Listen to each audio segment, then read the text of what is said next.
পশ্চিমবঙ্গের মুখ্যমন্ত্রী দীঘায় যে জগন্নাথ মন্দিরটি তৈরি করেছেন সেটি অসাধারণ। দীঘায় জগন্নাথ মন্দির উদ্বোধনের পরে পুরী ফিরে গিয়ে এই কথা জানালেন পুরীর জগন্নাথ মন্দিরের প্রবীণ দ্বৈতপতি রামকৃষ্ণ দাস মহাপাত্র।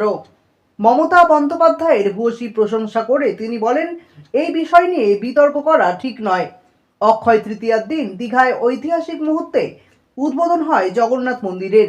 সেই সমগ্র অনুষ্ঠানে সেখানে উপস্থিত ছিলেন দ্বৈতপতি রামকৃষ্ণ দাস মহাপাত্র।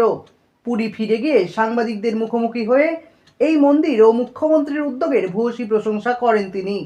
তার কথায়, পশ্চিমবঙ্গের মুখ্যমন্ত্রীর উদ্যোগে দীঘার জগন্নাথ মন্দিরটি অসাধারণ। পুরীর জগন্নাথ মন্দির 4টি ধামের মধ্যে পবিত্রতম ধাম, তবে বিশ্বজুড়ে প্রভু জগন্নাথের পুজোর জন্য মন্দির তৈরি করা হয়।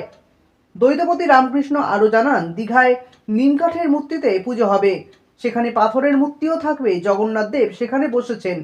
পুরীর জগন্নাথ এবং বিশ্বের অন্যত্র আরও যেসব জায়গায় জগন্নাথ আছেন তাদের পুজোর বিধি নিয়মকানুন পুরোপুরি আলাদা। এখানে পুরীতে সকাল থেকে যতবার ভোগ হয়, পুজো হয়, তেমনটা সারা ভারতে আর কোথাও হয় না। দ্বৈতপতির কথায়, জগন্নাথজির জন্য যত প্রচার প্রসার হবে ততই ভালো। আগে হাজার হাজার বছর ধরে সেবায়েতরা জগন্নাথজির প্রচার প্রসার করার জন্য গ্রামে গ্রামে ঘুরতেন। এখন যেখানে জগন্নাথজির মন্দির হবে, আমাদের ডাকলে আমরা যাব। আর বিজেপি যে দীঘার মন্দিরকে কটাক্ষ করছেন তার মোক্ষম জবাব দিয়েছেন পুরীর দ্বৈতপতি।